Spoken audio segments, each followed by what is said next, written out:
Assalamualaikum.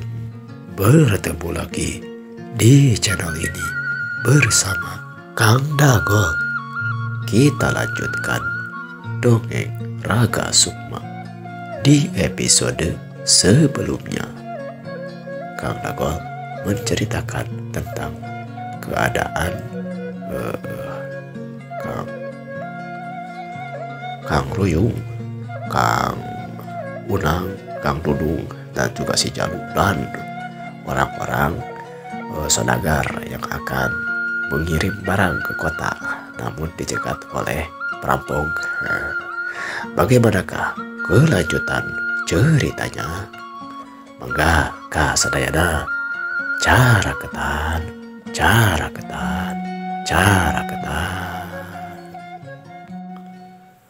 Dongeng Raga Sukma season kedua episode ke-39. Kemudian si Jalu pun melakukan apa yang diperintahkan oleh Mang Unang.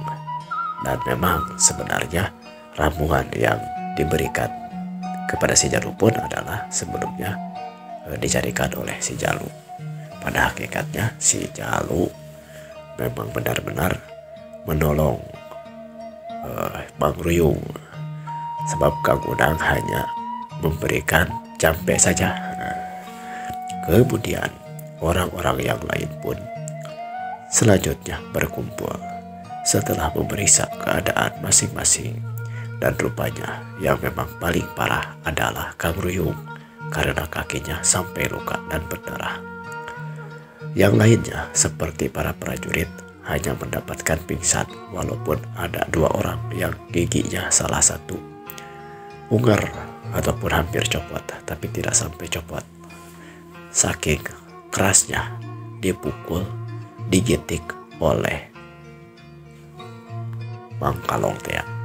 Namun pada akhirnya setelah semuanya merasa cukup untuk beristirahat dan menenangkan diri, mereka pun kemudian dengan susah payah menghilangkan terlebih dahulu batang kayu yang menghalangi jalan. Setelah itu, rombongan para pedagang itu pun selanjutnya melanjutkan perjalanan menuju ke Daya ataupun kota Sunda Kalapa sebagaimana niat sebelumnya. Di perjalanan, Kang Ruyung bertanya kepada Kang Dudung, "Kang Dudung, tadi itu sebenarnya apa sosok hitam yang sepertinya menolong kita?" Itu dia, itu adalah khodam saya. Ini kan saya dikasih jimat nih, lihat nih, kata Kang Dudung sambil menunjukkan cincin batu ali yang dia miliki. Nah, khodam ini menurut si Mbah Guru saya tidak akan keluar kalau tidak sepasang. Nah, satu lagi adalah yang dikenakan oleh Mang Unang. Jadi kalau kami harus mengeluarkan khodam ini ya harus berdua, harus selalu sama-sama. Nah, ini cincinnya, cincin sepasang gitu. Wah, yang benar ini sesakti itu. Kalau memang ada batu cincin seperti itu mah, saya juga ingin untuk penjagaan diri. Bukan saja penjagaan diri, kalau menurut saya mah ini cincin juga berkhasiat, seolah-olah mengeluarkan aura dan kekuatan. Tadi saja si Unang kan tidak memiliki apa-apa sebenarnya, tapi ketika sudah memiliki cincin ini, dia seolah-olah memiliki kekuatan kajambe, bisa memberikan pertolongan melalui mantra-mantra seperti itu. Kan tadi juga di Kang Ruyung menyaksikan luka Kang Ruyung begitu saja langsung saat hampir kering, darahnya sudah tidak mengocar lagi atau mengalir lagi. Nah, berenang itu dijampe oleh si Mang Unang. Kalau saya mah seolah-olah ini kalau bertarung teh seperti memiliki kekuatan. Jadi saya mampu, tapi kalau lawannya seperti ketua rampung tadi mah, saya juga jadi tidak memiliki kekuatan, maksudnya apa namanya, tak gak kuat gitu, mungkin bukan tandingan saya, tapi kan tadi sudah disaksikan, sampai keluar kadangnya sosok hitam itu. Percaya. Nah, iya benar kerasa. Luka saya juga ini sepertinya hampir sembuh. Apalagi sudah dikasih ramuan ya untuk menutupi lukanya. Benar-benar ini. Saya percayalah. Tapi kalau ada waktu mah saya pengen pergi ke Mbah Guru Mang Dudung atau ingin memiliki jimat seperti itu. Tentu saja bisa kalau mau mah. Tapi saya juga sudah lama tidak pergi ke rumah beliau. Sempat saya juga pergi ke sana, tapi rumahnya kosong dan perkampungannya sepertinya sudah tidak tidak dihuni lagi, karena memang di tempat itu mah cuma 2 rumahnya juga yang saya tahu mah. Saya juga pergi ke rumah yang terdekat, tapi setelah saya tanya-tanya, katanya sudah pindah, gak tahu kemana. Katanya mana ke hutan-hutan gitu ataupun apa babakan apa gitu. Dan katanya mah si Mbak Dukunnya tidak lagi buka praktek. Tunggu. Memangnya Mbak Guru Mang Dudung teh di kampung apa, di mana letaknya? Itu di Pasireun, kampung apa Bojong Salak gitu. Katalah nama wewengkon Gunung Kucubung kalau tidak salah. Tunggu. Apakah si Mbah Gurunya bernama Mbah Kala? Saya juga sebenarnya Mbah Kala. Kayak. Iya kalau gak salah mah. Sebab waktu saya dikasih jimat ini mah saya lupa menanyakan namanya. Tapi ketika saya tanya-tanya itu, semua orang mengatakannya beliau itu adalah Mbah Kala. Dan saya mah manggilnya juga Mbah Guru saja gitu, nggak pakai nama beliau. Tapi kalau memang kenapa tahu gitu itu Mang Ruyung? Sebenarnya saya juga punya Mbah Guru, punya ya orang tua yang suka dimintai pertolongan lah kalau ada keperluan. Tapi memang sudah lama, hampir 3 tahun ini saya tidak ketemu. Yaitu terakhir saya sekitar 2 tahun yang lalu lah. Ya malahan mah tidak ada. Maksudnya ketika saya mau berterima kasih karena saya sudah dibantu gitu, tapi tidak ada orangnya. Nah itu di lembah, iya, wewengkon Gunung Kucubung, Pasireun, kampung Bojong Salak. Apakah berarti orangnya sama guru saya? Kata Mang Dudung. Kemudian Mang Ruyung pun berkata lagi, kalau melihat seperti itu mah, sepertinya mah memang begitu. Guru kita sama-sama. Kalau begitu mah berarti kita teh satu perguruan. Tapi dah bukan perguruan ya, satu orang tua lah, satu guru. Melihat seperti itu mah, jadi kita teh saudara ya, kata Mang Dudung sambil memandang penuh dengan perhatian kepada Mang Ruyung. Kemudian Mang Ruyung berkata, kalau melihat dari yang disampaikan Mang Dudung, walaupun kita sebelumnya tidak sadar dan tidak tahu, sepertinya kita memang satu guru dan boleh dibilang kita saudara seperguruan. Walaupun kita tidak sama-sama belajar atau tidak pernah bersama-sama pergi ke rumah si Mbah Dukun, Mbah Guru. Tuh sangkanya kita ternyata saudara. Ya kita bersyukur saja tuh kalau gitu mah bisa dipertemukan, kata Mang Dudung sambil menjulurkan tangannya mengajak bersalaman kepada Mang Ruyung. Mang Ruyung pun sambil tersenyum menerima jabatan tangan dari Mang Dudung. Setelah itu Mang Unang pun dipanggil oleh Mang Dudung. Kemudian dijelaskan bahwa sebenarnya Mang Ruyung pun memiliki guru yang sama dengan mereka. Akhirnya 3 orang itu pun berjanji bahwa mereka akan sama pahit sama manis, akan berjuang bersama karena merasa memiliki satu guru yang sama, yaitu Embah Guru, Embah Dukun, Embah Kalatea. Si Jaluk yang memang duduknya tidak jauh berada di belakang, tepat di belakang Mang Dudung, walaupun dia berjalan kaki.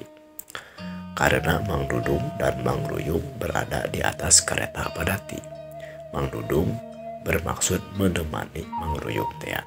Semua perkataan dan obrolan Mang Dudung, Mang Ruyung ditambah lagi dengan Mang Unang bisa disimak dan jelas langsung dicatat dalam hati si Jaluk bahwa mungkin akan memiliki manfaat untuk dirinya.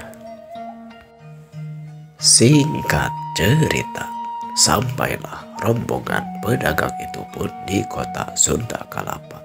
Sesampainya di kota Sunda Kalapa, tentu saja barang-barang langsung dibawa ke gudang miliknya Demang Sukarma Tea.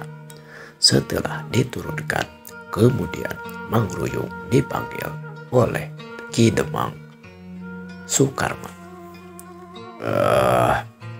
Ruyung, saya dengar di perjalanan ada halangan. Kenapa tuh kamu sampai jalan di hutan Giri Luhur itu? Kamu sendiri tahu di sana itu banyak sekali rampok. Banyak beritanya orang yang lewat ke sana itu tidak selamat. Dan aku dengar juga kamu terluka karena dirampok. Tamahana tuh kamu, mengapa memakai jalan sana? Mendengar pertanyaan dari Demang Sukarma, kemudian Mang Ruyung berkata, begini Tuan, saya itu sebenarnya tidak mau pergi ke melalui jalan hutan Giri Luhur, tapi kan Ki Demang sendiri tahu bahwa saya tidak boleh terlambat katanya kemarin itu. Ketika saya mengumpulkan barang di kampung itu kan sekarang lagi paceklik. Ada juga istilahnya barang-barang jauh-jauh. Jadi waktu 2 hari mengumpulkan barang itu hanya sekitar baru 2 padati. Sedangkan Ki Demang memesannya kan 4 padati, kalau bisa mah lebih. Terus gimana maksudnya? Begini Ki Demang, saya ngobrol sama rekan saya, kalau tidak salah mah, bukan kalau tidak salah, dengan rekan saya namanya Mang Dudung dan Mang Unang. Kata saya teh, gimana ini, apakah mau nyetor 2 padati saja atau gimana? Mang Unang yang kampungnya di Lembur lah, kampung handap ya, itu bukan? Iya.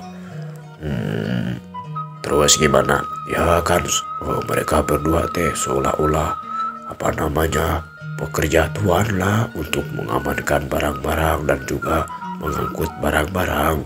Kemudian kata Mang Dudung teh, saya tanggung jawab, kita pergi saja katanya melalui hutan Giri Luhur, karena dia pikir dia mampu kalaupun harus menghadapi para garong-garong. Ditambah lagi kami akan dikawal oleh 4 orang prajurit dari Kademangan. Jadi kami pikir kami memiliki kekuatan yang cukup, kalaupun bisa sampai dijegat oleh para perampok gitu. Bagaimana? Apakah mereka berdua ditambah lagi para prajurit berhasil menangkal rampok-rampok sehingga kalian bisa sampai di sini walaupun ya saya dengar terjadi perampokan? Mendengar pertanyaan dari Demang Sukarma tersebut, kemudian Mang Ruyung pun menceritakan kejadian saat dirampok di hutan Giri Luhur. Mendengar cerita dari Mang Ruyung, kemudian Demang Sukarma pun berkata, "Aduh, kurang ajar. 4 orang prajurit kalah sama 1 orang kepala rampok. Bagaimana dia bekerja ini para prajurit? Tidak memiliki kemampuan, gitu-gitu saja, memalukan. Terus jawara yang kita sewa juga itu yang kata kamu, si Dudung dan si Unang, juga tidak memiliki kemampuan apa-apa. 1 gebrakan saja mereka sudah menyerah. Malah saya dengar tidak melakukan apa-apa, justru kerah minta ampun. Bagaimana ini kamu memiliki anak buah teh?" "Ih, tunggu dulu Tuan. Kalau tidak ditolong sama Mang Dudung dan Mang Unang, 2 padati pasti sudah lenyap, diambil oleh para perampok itu. Karena mereka meminta 2 padati untuk syarat kami boleh melewat dan tidak diganggu oleh mereka. Tapi ternyata selain bukan masalah kemampuan bela dirinya, tapi Mang Dudung dan Mang Unang itu memiliki khodam, sosok hitam yang menolong kami ketika dirampok di waktu itu di hutan Gunung Giri Luhur, gitu Tuan." Yang benar ini teh. Kalau memang seperti itu, ya bagaimana cerita sebenarnya?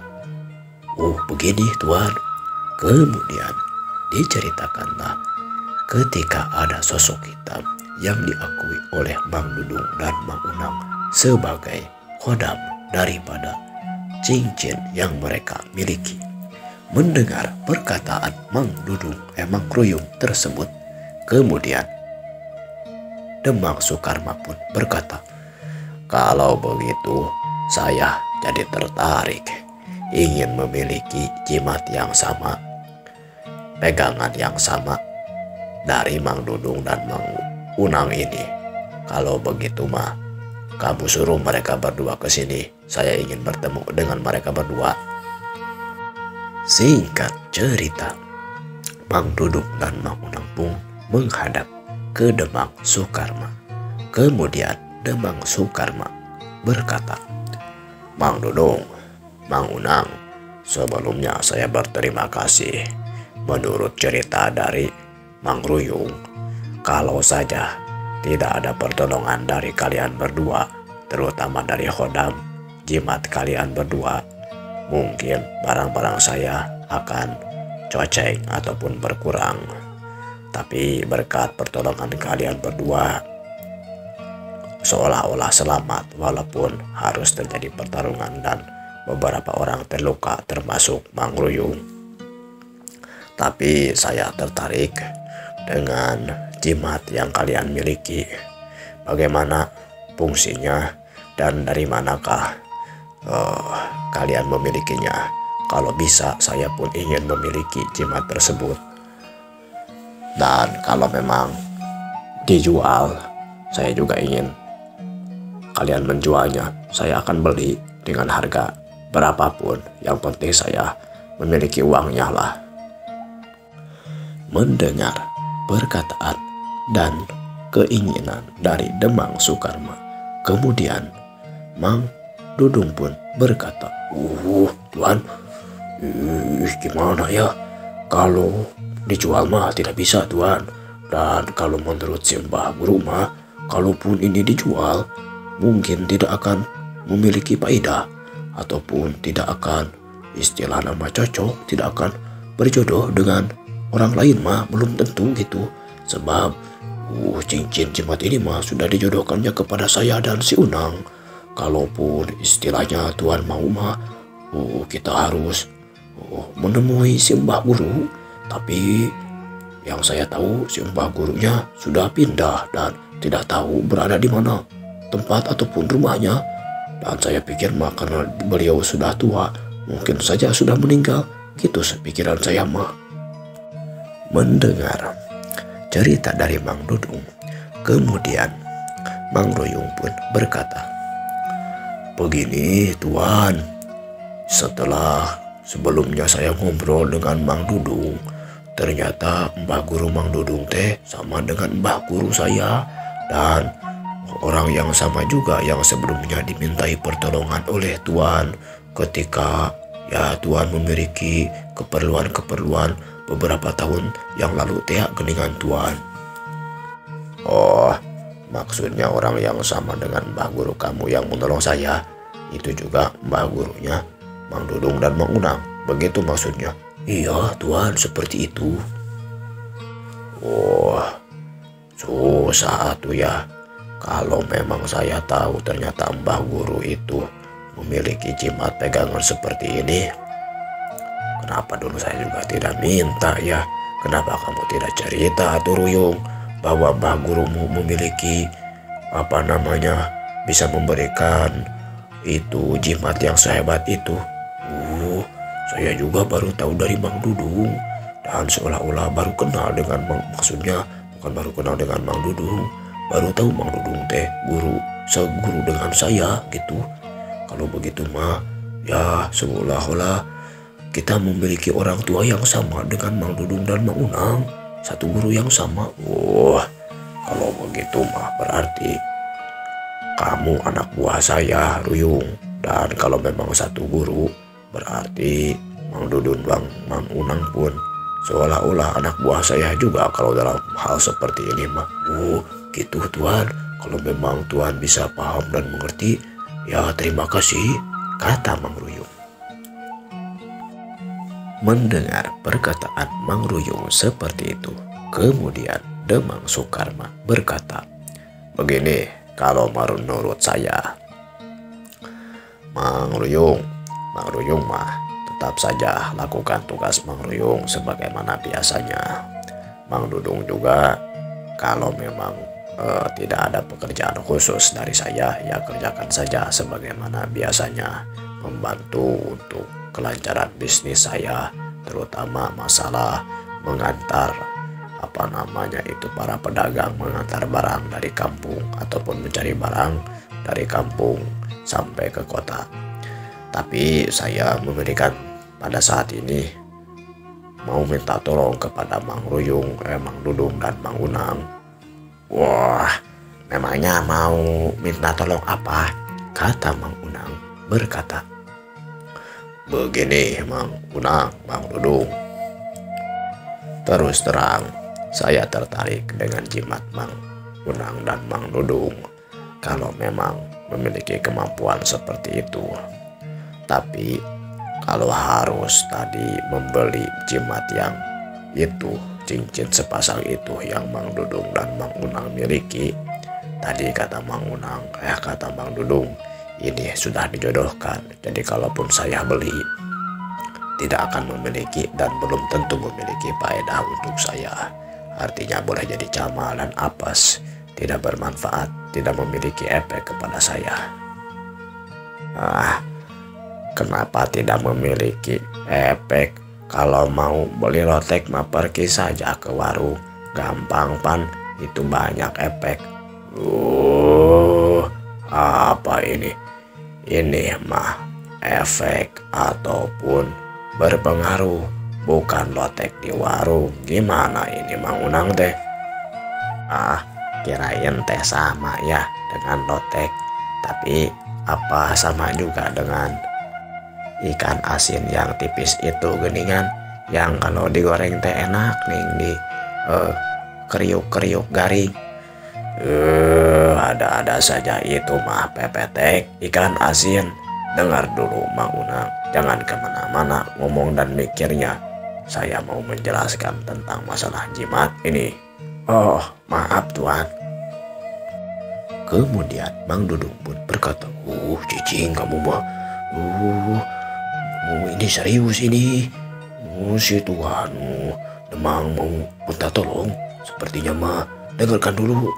Walaupun saya sudah agak-agak tahu nih arah pembicaraannya, kata Mang Dudung sambil berbisik kepada Mang Unang. Sudah kuring teh ngarti. Gak paham apa itu tadi efek naon pepetek naon. Dengerin dulu aja tuh.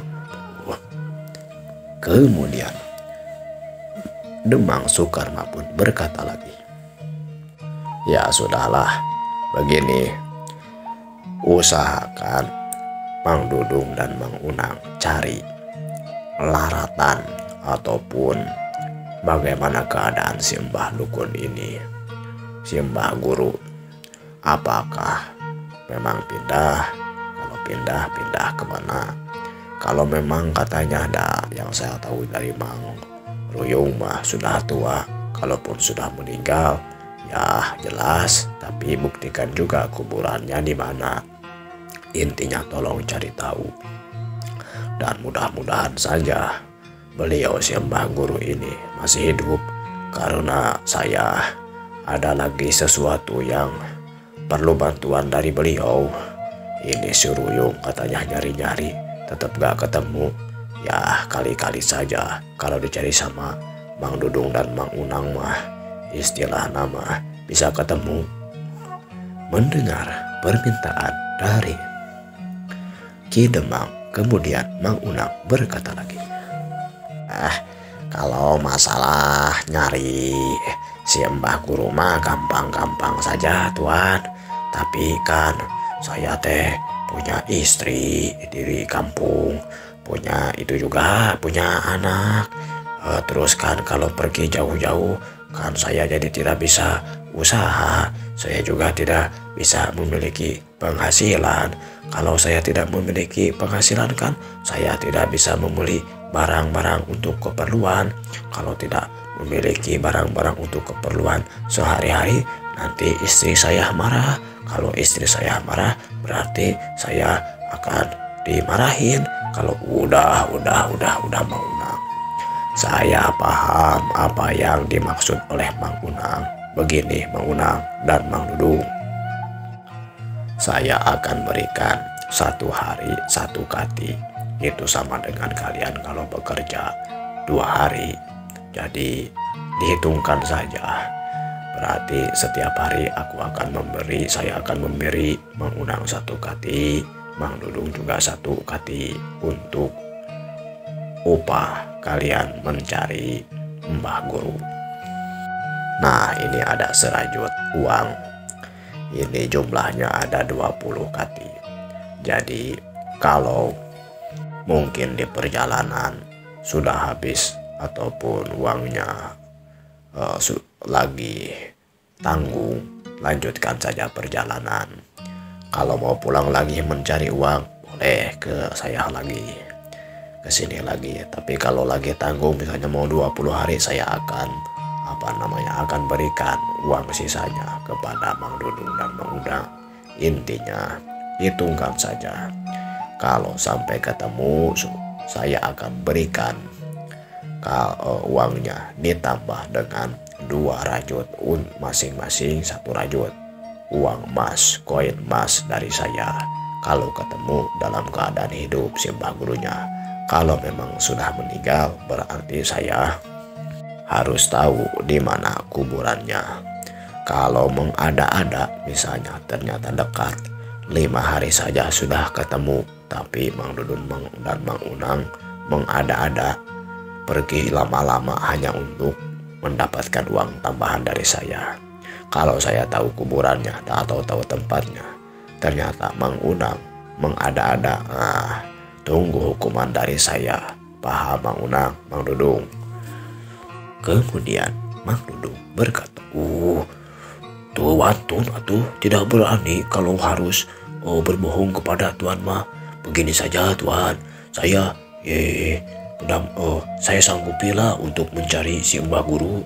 Nah, walaupun saya belum tahu, saya juga punya nabi bir ya di dalam mulut itu. Kita bertanya saja kepada orang-orang, pasti ada yang tahu, karena si Mbah Guru mah orang yang terkenal. Dari kampung Kucubung saya juga pernah dengar katanya ke suatu tempat gitu di kampung gitu di daerah Giri Luhur, masih ada di sana kampung yang lainnya, karena kan luas daerah gunung gini luhur teh. Kalaupun memang tadi untuk masalah upah dari tuan gitu, saya berani dengan uang 1 kati 1 hari, dan memang sudah lebih dari cukup itu kalau saya kuli mah gitu ya, jualan baju gitu. Dapat 1 kati tepan, harus berjalan jauh-jauh, kemudian belum tentu juga. Ini mah wah sudah lebih dari cukup tuan. Kalau memang kalian sanggup, ya silahkan pergi dari sini sekarang juga. Artinya silahkan berangkat hari ini juga untuk mencari apa namanya tadi si Mbah Guru. Adapun kalian butuh teman dan rekan itu di luar tanggung jawab saya. Misalnya kalian berdua mencari orang lain, itu bukan tanggung jawab saya. Kalau kalian mau memberikan upah kepada orang lain juga, itu bukan tanggung jawab saya. Tanggung jawab saya adalah saya hanya akan memberikan 2 kati untuk 2 orang setiap hari.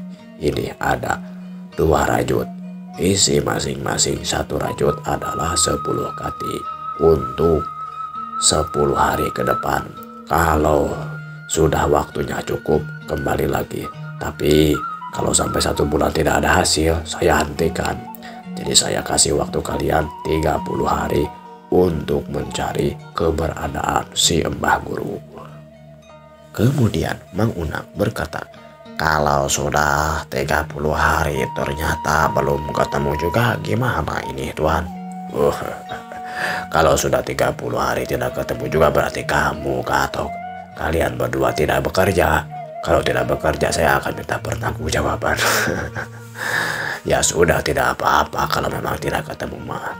Berarti kalian hanya mendapatkan masing-masing 30 kati atau 3 rajut saja dari saya. Tapi kalau sampai sebelum 30 hari ternyata kalian mampu menemukan kuburannya, kalau memang sudah meninggal, misalnya baru 10 hari ini, kalian tetap akan mendapatkan 30 kati. Tapi kalau si Mbah Gurunya suruh dalam keadaan hidup, artinya saya masih bisa minta tolong kepada si Mbah Guru. Saya tambah lagi kalian 2 rajut lagi. Artinya kalian memiliki 50 kati uang koin emas. Banyak juga ini. Lebih dari kalau dibelikan kepada kambing ataupun 10 kambing lah. Kalau kerbau mah bisa mencapai 2 kerbau. Bagaimana ini, Nang? Mantap kan? Mantap, ini mantap. Ya sudah, ayo kita sangkupi saja.